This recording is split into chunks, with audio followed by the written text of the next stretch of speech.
Hi guys, James at Rampant Lion Reviews again for you today with another beer review. For this one, we are going to cross the Øresund once again and we're going to go back to Copenhagen in Denmark and revisit a brewery that has featured on the channel many times before. These guys were one of the first Danish craft breweries that I ever came across. It's a little bit unfair to pick out any one style that they're particularly good at because all round their beers are pretty damn solid, but this one that we're having a look at today is a style that I know they can do very well. It's also a sub-style that I very much enjoy, and there was someone who was raving about this particular beer to me, and that was the main reason that I got this one when it appeared here in Sweden. So I have to say, I'm very curious to see what this is going to have in store for us. Hopefully it's another good beer, hopefully it makes for an interesting review, and as always I hope that you guys enjoy my take on this one as well. So yeah, for this review then, we are going to go to Copenhagen, the Danish capital, and we're going to have a look at another beer from Mikkeller, although I will point out right away, this is one that has been brewed at their facility in San Diego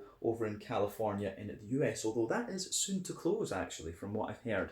So yeah, this particular beer is called Viking Shake. It's the bourbon barrel aged edition. It comes in at 13% ABV and it has coffee and vanilla added into the brew. So yeah, this should be pretty awesome actually. But this beer was released as part of the Tillfälligt temporary assortment through Systembolaget here in Sweden in September of 2022. So yeah, cool to get around to reviewing this one. I love coffee stouts, imperial coffee stouts, which you guys will know if you've watched the channel before, and Mikkeller always do this style very well. So let's see what this one is going to have in store for us. So, as always with my reviews, I'll tell you a little bit about the brewery before we taste the beer. If you want to get straight to the tasting, just fast forward. All the usual links are in the video description below. That's the brewery website, the link to my other reviews that I've done from Mikkeller before, and there will no doubt be more on that list in the near future. There's all the usual social media down there. If you want to see more reviews, do please consider subscribing to the channel. The support you give the channel is massively appreciated, and you can of course check out the playlists of beers from different countries. This one can be found in the Danish playlist, and we'll probably put it in the American playlist as well, because the beer was brewed by Mikkeller San Diego rather than regular Mikkeller, I guess we could say. But yeah, let's get on to the brewery notes then, and I'll tell you a little bit about the story of Mikkeller. So, Mikkeller, as I've mentioned to you already, are the famous Danish gypsy brewery, and they were founded back in 2006 by Christian Keller and Mikkel Bjergso, although it's now directed, I guess we could say, exclusively by Bjergso, who actually used to be a physics and maths teacher. And obviously, this is a massive company these days. It's not only Mikkel Bjergso who's running it, but yeah, he is the main kind of creative director, I guess we could say. Christian Keller, from what I believe, wanted to focus on a kind of core range of beers, and so he left Mikkeller very early on and actually went to work for Soundhouse magazine in Copenhagen. I'm not sure what he does these days, right enough. But again, Mikkeller were very influenced by the American craft beer movement, and it basically started out as the homebrewing experimentation of Christian and Mikkel, and it grew from there. But for a long time, these guys didn't have their own brewery, but they brewed at a variety of host breweries in America, Norway, Scotland and in Belgium, and a number of their beers are still brewed at the Proefbrouwerij in Lochristenhoofde near Ghent in Belgium. They're also brewing a number of beers in Total City on Zealand in Denmark, but their home base was the Mikkeller bar on Victoriagade in Copenhagen, which I do recommend you go and check out. And they also, in the early days, had a collaboration bar with Total, whose founders are former students of Mikkel's, the Mikkeller and Friends bar, which I also recommend that you check out. But fast forward a little bit, they continued to experiment and put out lots of different beers into the market, but in April of 2016 they took over AleSmith's former brewery in San Diego after they moved on to a larger space, and the following year in 2017 they announced that they would establish a second brewery in Citi Field, which is home of the New York Mets, which is of course in New York City. But the New York brewery unfortunately closed in October of 2020, and then it was announced in August of this year, 2022, that they would cease their brewing operations in San Diego. From what I understand, there are a lot of complications because, Mikkeller, of course, has operations all across the world, and, there's different laws in different countries, so the ownership structure of the outposts across the world can be quite complicated. And of course, we've just had the COVID-19 pandemic, and that was quite difficult, to say the least, for very small companies. But they are still going very strong. in Denmark. They've got a location in Copenhagen called Warpigs, which started as a collaboration with Three Floyds Brewing from Munster, Indiana, near Chicago in the US. But as of 2021, this is an independent operation. There is also a Warpigs USA brand that is owned solely by Three Floyds. So if you're drinking Warpigs in America and in Europe, they are different companies these days. And again, this is another complication with having such big operations across the world. But that brew pub, of course, is awesome. If you go to the Sjödbyen, the meatpacking district in Copenhagen, I highly recommend that you check it out. Awesome beef and just really nice beer as well. They've also got a location in Copenhagen as well called Bauhavn, where they experiment with different sour beers. They've got 12 oak fodders up there that range from 3,000 to 7,000 litres. They've got a whole host of different barrels that they age the beers in as well. But the actual beer is brewed down at Warpigs, then transported up to Bauhavn to be aged and blended. And they've also got a lab up there where they can isolate new strains of yeast. And so they've got many, many different things. The sour beers that you'll get from Mikkeller Bauhavn are very, very unique actually. There's also a tap room up there, so you can go and try these beers on tap. And yeah, I would highly recommend that you do that as well. The beers that you get from Mikkeller Bauhavn are pretty damn solid. But yeah, the only other brewing facility I think they have is the little brew pub that they have in London, which I filmed in recently, and that was really nice. So you can check that out. And they also have the RampantLionReviews restaurants. There's 4 or 5 locations in Copenhagen itself now, and there's also one in Malmö. But yeah, they've got bars all across the world. There's one in, I've got a list here, Barcelona, Madrid, Berlin, Warsaw, Bucharest, Stockholm, Tórshavn in the Faroe Islands. They've also got one in Seoul, Korea, Taipei, Shanghai, Tokyo in Japan, and yeah, as we've said, they've got various locations in Copenhagen. There is still a bar in San Diego. I think there's one in San Francisco as well, if I remember correctly, and they've also got 2 locations in Bangkok as well, in Thailand. But yeah, that is all I can tell you about Mikkeller for the moment. If you want to learn more about these guys, you can of course check out the brewery website. Follow them on their social media. You can check out some of my old reviews as well, my out and about videos to have a look at some of their locations. So yeah, I would recommend that you do that. But let's leave it at that. Let's leave it at that for now, and we can have a look at the beer itself, because I have to say I'm very curious to try this one. But yeah, as you can see, the artwork on this is quite similar to what we've had from some of these Mikkeller San Diego beers before. It's a plain silver top on the can here. But yeah, you can see the Mikkeller San Diego symbol on the top of this one, and then Viking shake. So as we said earlier, this one comes in at 13% ABV. It's aged in bourbon barrels, of course, and it's made with coffee and vanilla. The coffee in this one is from a local roastery, and I wrote the name down here, Dark Horse Coffee, which of course, yeah, local to San Diego. But yeah, that's everything that we need from the brewery notes. Yeah. We'll see how we get on with the beer. So this one is 473 millilitres, 1 American pint. I believe I paid, I want to say I paid 90 Swedish kronor for this. So that's about €9, probably about $11 American, somewhere in the region of like £8 sterling, which for what it is, a 13% Imperial Stout, that's pretty damn good. So yeah, let's get this guy out and we'll get on with the tasting then. Very curious to see what this is going to have in store for us. And yeah, as I say, I apologise for forgetting, can't speak today, I apologise for forgetting who it was that was raving about this beer to me and telling me to try it, because you would have got a mention if I had remembered, but that just happens sometimes. Getting so many beer recommendations these days, it is a little bit difficult to keep up with them all. But yeah, there we go. There is the Viking shake out and in the glass, and I think we've got about 80% of it in the glass at the moment. So yes, anyway, before the head disappears then, you can see that this one's poured with about 1/4 to 1/3 finger of a frothy, I would say medium beige head. That of course is fading away to be a very kind of thin foamy layer, which you would expect when it's so high in its alcohol content, but the ring around the edge of the glass is kind of staying there. But yeah, it's poured a lovely dark ebony rosewood colour, which you would expect. You can see a little bit of a kind of Pepsi Max Cola Zero sort of edge to it when you put the light through it. But yeah, remember the colour of your beer depends on 1, the type of malts that you use. This goes a long way to determining your EBC rating. 2, length of your wort boil is also going to play a role, because the longer you boil the wort, the more the sugar's caramelised, thus you get a darker colour of beer. When it comes to big imperial stouts like this, quite often they'll have a double mash and potentially a very long wort boil as well. So you will quite often get Big leathery, caramelly flavours out of these. But of course, any barrel aging that you do and any adjuncts that you put into the beer can affect the colour of it. In the case of imperial coffee stouts, they can often make them darker, as we've seen with some of the Brazilian coffee stouts that we've reviewed. But yeah, the barrel aging isn't going to affect the colour of the black beers like this so much. Maybe the barley wines, but the black beers, not so much, I have to say. But yeah, one or two big bubbles sticking toward the side of the glass, a few little ones going up toward the bottom of that head there, but the head has faded away, as I say, just to be a very thin, foamy layer. But appearance-wise, nothing very surprising about this one when we consider what style it is. Yeah, I think that's all we need to say about its appearance. So let's have a closer look at the aroma and see what we get from this one. Oh yeah, that is very, very nice. Again, nothing surprising with this beer in terms of what it gives you in the aroma, but it's just really, really damn nice.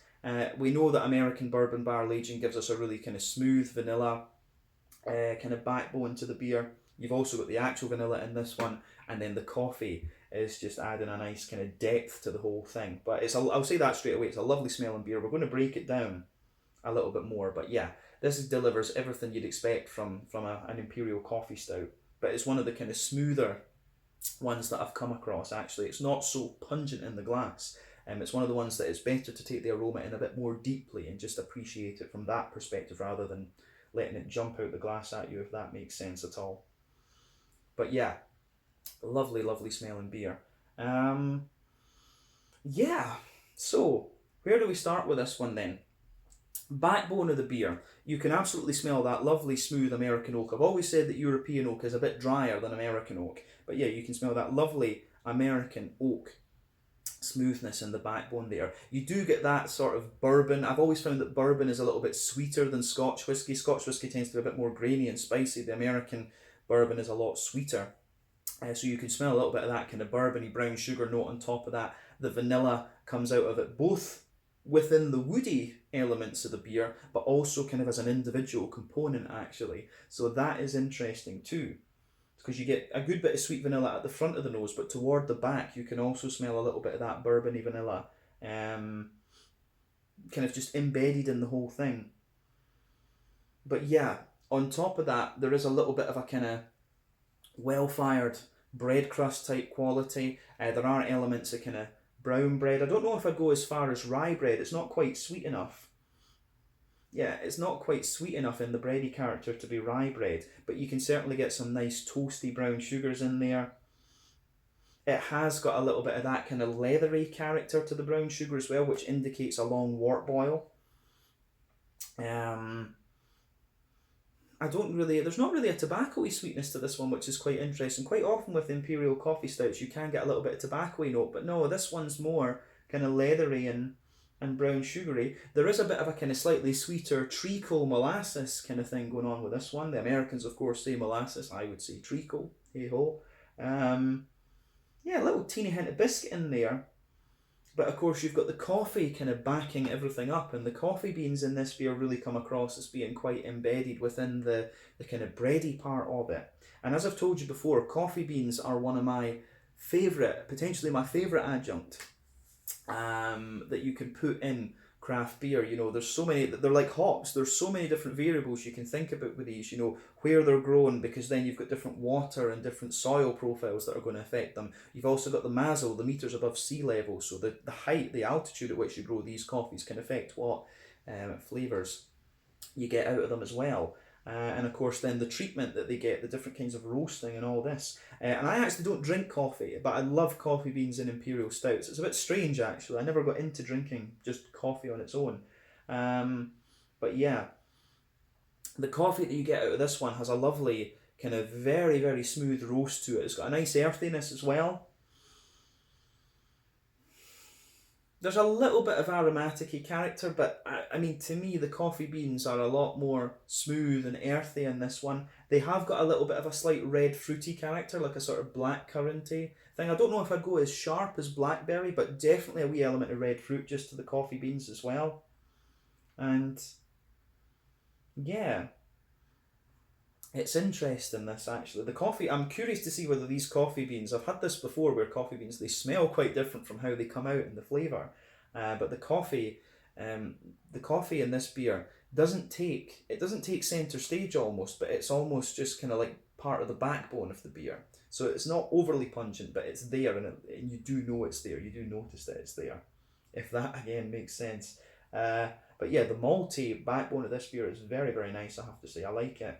On the hoppy side of things, you're getting a little touch of earthiness, little touch of grassiness out of this one, but remember it is bourbon barrel aged. It didn't say how long this one had actually been aged for on the website or on the Untappd page, but I'd assume it's like 6 months, 9 months, a year, or something like this. So yeah, there is an element of that. That's going to mean that the hops drop out of the beer, but you do get little hints. There's a little teeny hint of floral note, a little bit of smooth grassiness, and a wee bit of earthiness. And you've also got some nice, you do also have some nice fruity characters to this one. So it's actually quite oily in its fruity notes for me. There's definitely some oily fig and some oily black currant that are forming the base of that. But yeah, you have got a wee bit of plum. I wouldn't say raisiny sharpness in this one. Yeah, so oily plum, bit of fig, nice little black currant, maybe a wee hint of like blackberry, blueberry, something like that as well.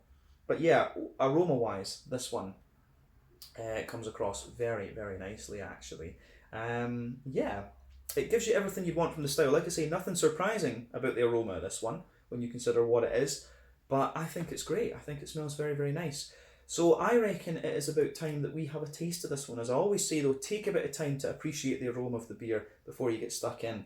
But yeah, we're going to taste this one now. So yeah, this is the Viking Shake Bourbon Barrel Aged Edition from Mikkeller San Diego. This will probably be, if it might well be, one of the last beers that we ever review from Mikkeller San Diego, come to think of it. So it's a bit of a shame. But yeah, let's crack on with this one then and see how we go. Sláinte, skål, cheers.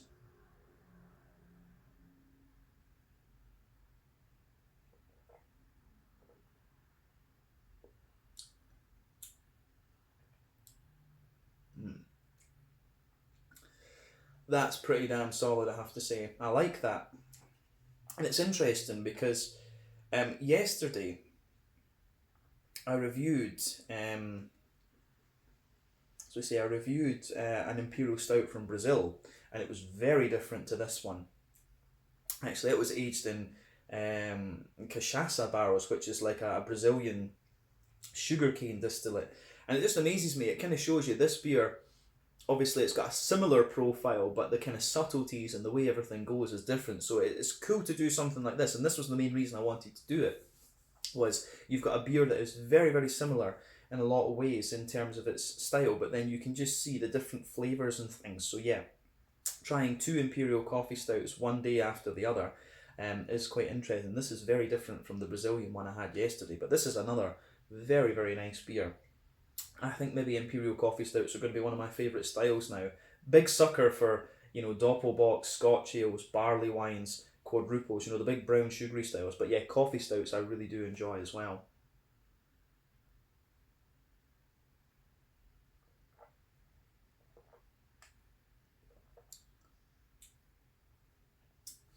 But yeah, it's a really, really nice beer, this one. I will say as well, the first impression of it is it's a big, silky, smooth thing. It does have a good bit more bitterness and stuff from the coffee than the aroma would have you believe. But yeah, it gives you everything you would want from a bourbon barrel aged coffee vanilla Imperial Stout.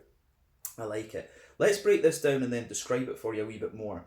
So, in the middle third of your palate then, you can feel, well, all across the middle and back third of your palate actually, you can feel that nice, smooth American oak.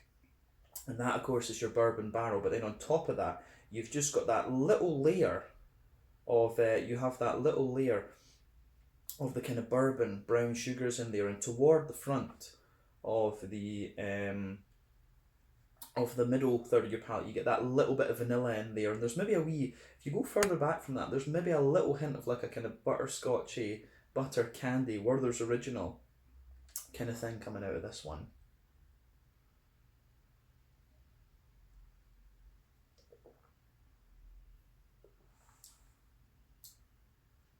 Yeah, this is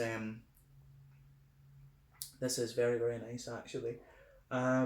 the barrel aging side of this is pretty interesting, and there's a bit of a competition going on in this one. It's the barrel aging, then the roasty toastiness that sits on top of that, because you have this very smooth and slightly sweet layer in the base of the beer. Then just on top of that, you get that roasty toasty, well fired bread crust with this one, and it is like, you know, a really well fired morning roll. It really is like that. On top of that, you get a kind of layer, quite a crisp layer of sort of brown wholemeal bread. I wouldn't go as far as being saying rye bread and sweet, but yeah, definitely more. Yeah, definitely a little bit more kind of like a wholemeal brown bread sort of thing.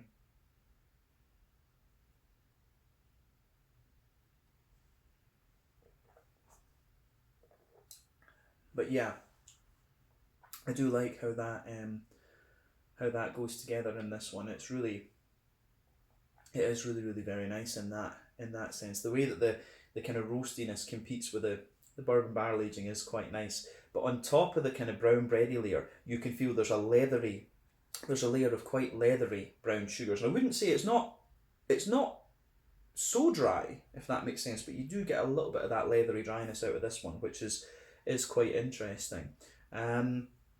So yeah, I do like that. So on top of the brown bread, yeah, you've got this layer of leathery brown sugary character. In the dead centre, and the brown sugars in this beer are quite interesting. So if you go to the dead centre of your palate with this one, you do get that little bit of concentrated booziness out of the beer. So you get that sweeter treacle molasses sort of thing. Then as you move out from that centre of your palate, you start to get you get a little touch of a more kind of sweet and almost crispy caramel. It's almost a bit like a kind of caramel wafer type thing, but all of that sits on top of the kind of more leathery brown sugar layer as well, and that's quite interesting. If you move forward toward the front of that middle third of the palate, there's maybe a little hint of a kind of nutty character to this one. Remember that generally speaking with your palate, more bitter and roasty flavours come out further back, whereas sweeter flavours come out further forward.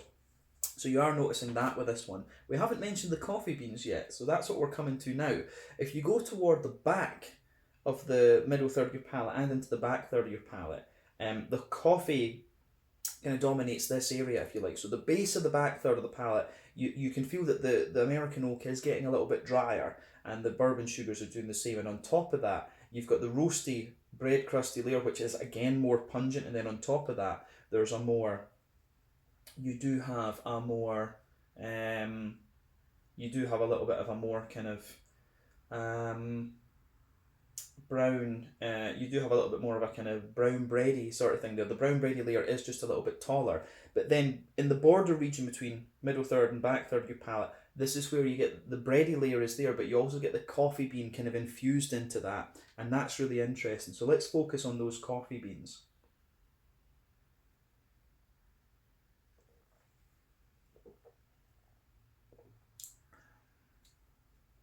Yeah, so the coffee bean with this one is like, it's interesting because it has got the roastiness is a bit drier. It has got the good bit of earthiness that we were picking out, but the earthiness does smoothen out and kind of mellow out the more that you go into the aftertaste.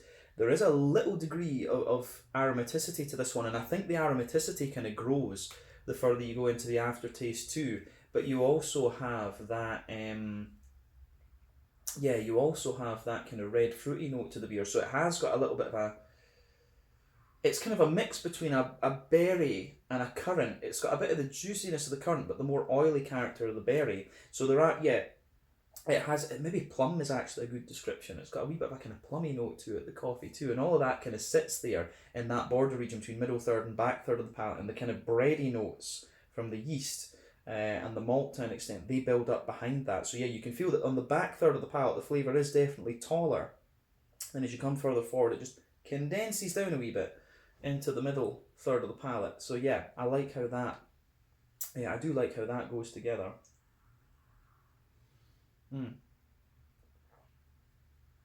But the malty and barrel aging side of this beer is really very nice. This one, it's got a lovely mouthfeel to it as well. It just works well. I mean, as I say, this is one of these beers we've had, and I mean the other thing that I have to consider as well, so we've had so many beers on the channel now, like 3,300 you're not gonna. It's not that often a beer will come along and surprise you, if you like. But this really does give you everything you want from the style. And we at this point in the channel, I can't really ask for much more than that, to be honest with you.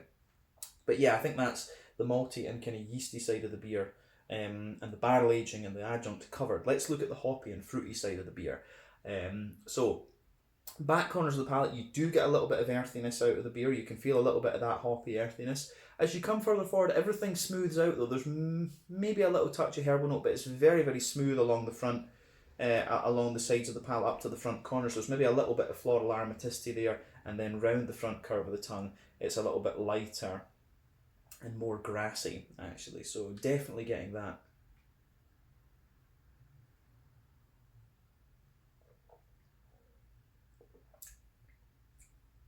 So yeah,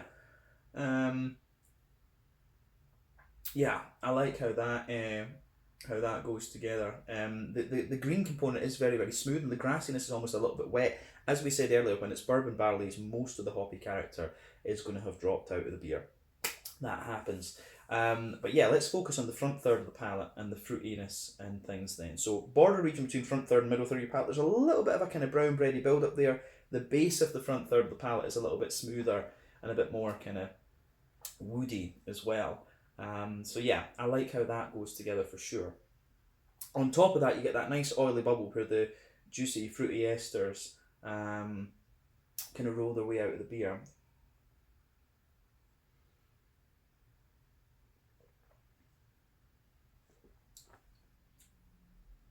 So yeah, the fruitiness in this beer is quite interesting because it's a bit sharper than I thought it was going to be in the aroma. It has got a little bit of sharpness to it, but then it mellows out nicely as we were picking up too. So yeah, at the back of that front third of your palate on top, you do, when you take the beer in, you get a little bit of a sharper raisin. Underneath that, you've got a more kind of oily plum, and then the base of the back half of the front third of the palate is a little bit more kind of figgy. But as you move further forward, it is a little touch more kind of black curranty, and then you get a little bit of a juicier blackberry note on top of this, and that kind of the it's the fig, the plum, and a bit of the black currant that linger into the aftertaste for me. The fruity side of this beer is very nice. It's quite an oily fruity character, I have to say, but I like it.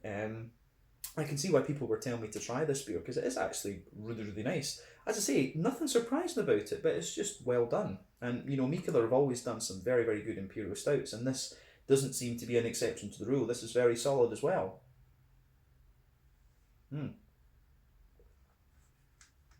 So, yeah, I think that's everything we need to say about this beer. I think it's the more that you drink of it, the more the coffee kind of smooths out, and you get a wee bit more of a kind of earthy smoothness to it as well. Yeah, that lingers into the aftertaste. This beer does get a little bit drier into the aftertaste, but it's kind of drier toward the back of the palate, a bit more oily, and sweet toward the front. It's a very nice balance to the mouthfeel and things with this. So we can round off with that mouthfeel. I mean, overall, this beer, I would say it's kind of mid-range in the full body. It's definitely not the thickest of imperial stouts I've come across, and it is bourbon barrel aged as well, so you sacrifice a bit of the mouthfeel to get those bourbon flavours in there. So yeah, mid-range on the full body part of the spectrum. Very, very silky and smooth in its mouthfeel, almost a little touch creamy in a way. It's right, there's just a little touch of creaminess to it, but mainly it's kind of a silky, oily bugger, this beer. It's really nice. The malt base, as we said, has a bit of dryness, a bit of roastiness, and a bit of sweetness to it. The coffee beans are very smooth and give you that bit of dryness and roastiness too. I think that the way the malty barrel age, the way that the adjuncts, the malty side and the barrel aged side of the beer come together, I think that's the highlight of the beer. IBU wise, it's a bit difficult to pick out with this one. I think this is maybe about 60-ish IBUs, 70. It's not going to blow the arse off you in terms of its bitterness, but it gives you what you'd expect from a coffee stout. And then the fruitiness is just nice and oily. But as I say, it gets a big thumbs up from me. I've really enjoyed tasting this one. Yeah, I think that's everything we need to say. So yeah, this was the Viking Shake, a 13% bourbon barrel aged version of their coffee vanilla imperial stout. Lovely, lovely beer, this one, and I'm glad that I got to review it. So once again, thank you for watching my beer reviews. Until the next time, please like, subscribe, share. all the usual YouTube stuff. Let me know your own thoughts on this beer in the comment section below. Let me know what your favourite beers are from Mikkeller. Like I say, this might well be the last one we review from Mikkeller San Diego. We'll need to see what we can do about that. But yeah, thank you again for watching. Check out my social media, check out their social media, and I'll see you guys again soon. The Mikkeller Viking Shake, pretty awesome. Slange at skull, cheers.